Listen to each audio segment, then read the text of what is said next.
छुट्टी जाओ, बहुत खुशी की बात है। बहुत दूर दूर के बच्चे हैं, गांव के रहने वाले।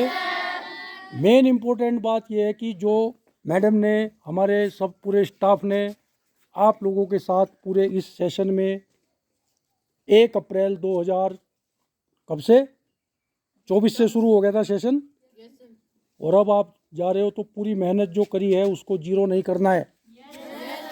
1 महीने की छुट्टी है। आपको मैम ने भी बताया होगा, जो भी टास्क दिया होगा स्कूल से भी मिला होगा। और इन एडिशन टू दैट मैं हर बार कहीं भी अगर जाता हूँ बच्चों को ये बोलता हूँ, पर डे खासकर छोटे बच्चे 6, 7, 8 के 1 page Hindi 1 page English writing करना है। ठीक है, आप उस राइटिंग को अपनी बुक से कर सकते हो। इंग्लिश बुक से कर लो, हिंदी किसी भी बुक से कर लो। 6, 7, 8 के लिए ये कंपलसरी है। 9, 10, 11, 12 वाले नोट्स बना सकते हैं, सब्जेक्ट स्पेसिफिक काम कर सकते हैं, ये सब करना है।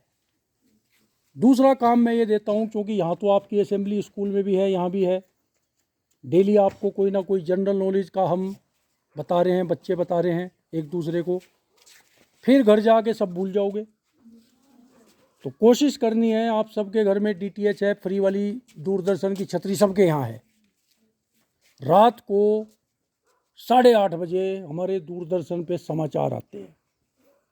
कोशिश करना और मुझे बताना, अगर हम जुलाई में मिलेंगे, कितने बच्चों ने, पहले वो आते हैं शायद इंग्लिश में, बाद में हिंदी में, या पहले हिंदी या इंग्लिश, आपको दोनों समाचार सुनने हैं। अगर ये 9, 10, 11, 12 वाले पर डे ये वाले समाचार सुनेंगे दूरदर्शन के, तो मेरे ख्याल से आपके लिए बहुत सारे इंग्लिश के वर्ड क्लियर हो जाएंगे। क्योंकि जो चीज़ आप इंग्लिश में सुन रहे हो, बाद में फिर इंग्लिश में सुनोगे तो कोरिलेट हो जाएगी। तो सिर्फ ये 2 टास्क मैं सब बच्चों को बोलता हूँ कि करना है। एक तो 1 पेज हिंदी इंग्लिश और समाचार। तीसरी चीज़ जो बड़े बच्चों के लिए बोलता हूँ, you must have the habit of writing something daily. Best ये है कि आपने सुबह से शाम तक क्या काम किया, आप उसको इंग्लिश में लिखने की कोशिश करो। डायरी मेकिंग जिसको बोलते हैं। आप कॉपी चेक करेंगे सर इनकी? पक्का 100%। मैंने KGB विथ यूनी में ये काम दिया था और वापस से बच्चों की कॉपी चेक भी करी थी।